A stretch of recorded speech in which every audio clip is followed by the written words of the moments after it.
Ben moi, je propose aux bénéficiaires. Ça consiste à aider les personnes âgées dans les besoins quotidiens. Je commence à midi, ça veut dire que je commence par venir voir pour les dîners. Et puis après ça, ben je prépare les menus pour savoir qu'est-ce qu'ils vont manger dans les journées. Je passe dans leur chambre. Et puis après ça, je fais des changements de culottes. Ben moi, j'aime bien être en contact avec les gens, savoir comment ils vont. J'aime ça jaser avec eux autres, je les agace. J'aime les aider, là. Ben moi, dans le fond, le matin, j'arrive, je lave les toilettes, toutes les toilettes. Puis après ça, j'ai 4 chambres à faire chaque jour. Plus l'après-midi, je monte les étages, je fais des chambres. Je passe la collation à 2h30. Je lave tous les petits étages, la salle de bain, le balai, le plancher. J'avais de la misère au début, là, mais j'ai eu pas mal de jours pour l'apprendre. Je trouvais ça un petit peu difficile parce que ça faisait comme longtemps que j'avais fait mon DEP, puis j'étais un petit peu nerveuse, là, puis... Mais ça s'est bien passé, finalement. Ben, parce que moi, j'étais épileptique. J'ai un peu de difficulté d'apprentissage, un peu, avec l'épilepsie. Puis quand je vais pour un emploi, ben souvent, ça finit par me faire mettre dehors, ou ben ça marchait peu. Puis si je disais que le mot épilepsie, ben il y avait peur. Je disais non, le public, là. Puis, fait que ça marche un peu moins. J'ai rencontré une madame, Louis Doucet, puis elle a eu contact avec le CEMO pour... j'avais déjà eu ressources avec le CEMO, mais jamais eu d'emploi suite à ça. Elle avait appelé ici pour un emploi. Parce qu'elle savait que j'avais déjà été préposée, puis comme j'avais déjà un DEP. Puis j'ai rencontré avec Louise Doucet, M. Polican. C'est ça, j'ai été engagée pour être préposée. Là. Moi, j'étais à Polyvalente à Saint-Joseph. Je faisais des stages ici avant ça. Puis dans le fond, ils m'ont engagée, en fond. J'avais des tics avant, là. C'est comme une maladie, j'ai la tourette. Ils sont gentils. Vous êtes gentils.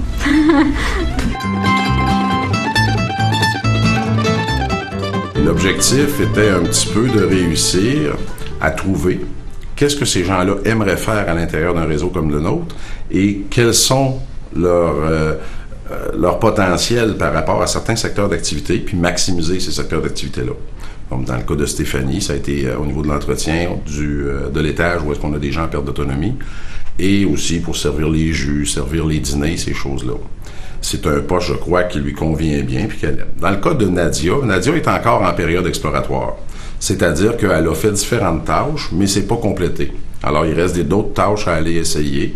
Puis par la suite, une fois qu'on a fait le tour un peu de toutes les activités, préposées, service aux tables, ou ces choses-là, une fois qu'on a fait le tour, à ce moment-là, avec Nadia, on regarde quel était le département où elle avait le plus de facilité. Ça, c'est important. Où est-ce qu'elle a le plus de compétences, pour utiliser ce mot-là.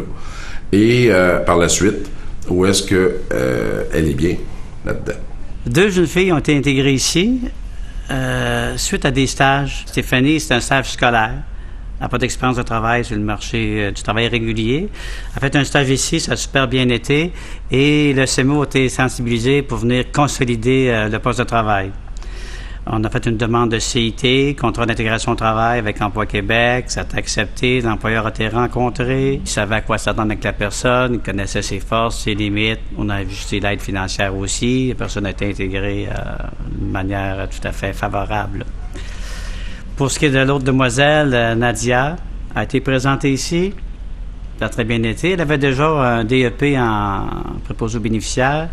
Et puis, avec le support de l'employeur et des autres travailleuses qui l'ont aidé dans son cheminement, elle est ici depuis 7 mois présentement. En tout cas, à ce qu'on sait, nous, c'est que l'employeur était ouvert à ça.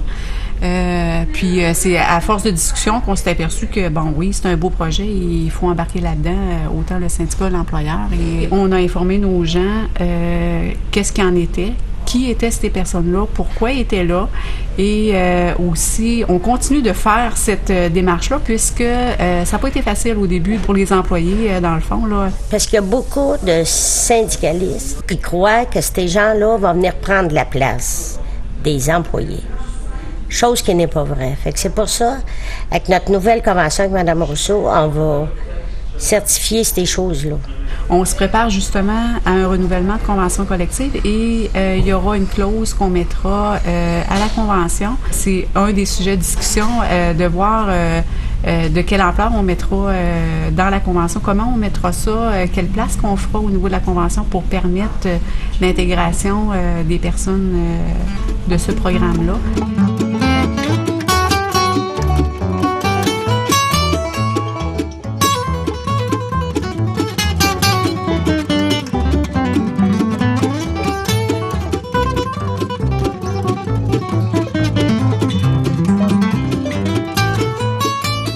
Côté patronal, syndical et des employés, ça se passe super bien. On sent que les jeunes filles qu'on a rencontrées sont heureuses. C'est un peu ça qu'on cherche aussi. Et puis, c'est ce qui compte, là. C'est une intégration qui est digne de mention. Je pense que c'est un choix de société. Il faut ouvrir nos horizons. Il faut être capable de faire la place à ces gens-là. Et c'est à chaque fois qu'il y aura des projets comme ça qui seront mis en place dans les milieux de travail qui vont faire en sorte qu'il y aura une ouverture plus grande des horizons pour ces personnes-là. Ils ont droit à une place dans la société et il faut leur permettre de venir en milieu de travail. C'est très important. Aujourd'hui, à l'étape où on en est, là, il n'y a même pas question de se demander s'ils sont capables ou pas. On le sait qu'ils sont capables. Ben oui, sauf travail, là.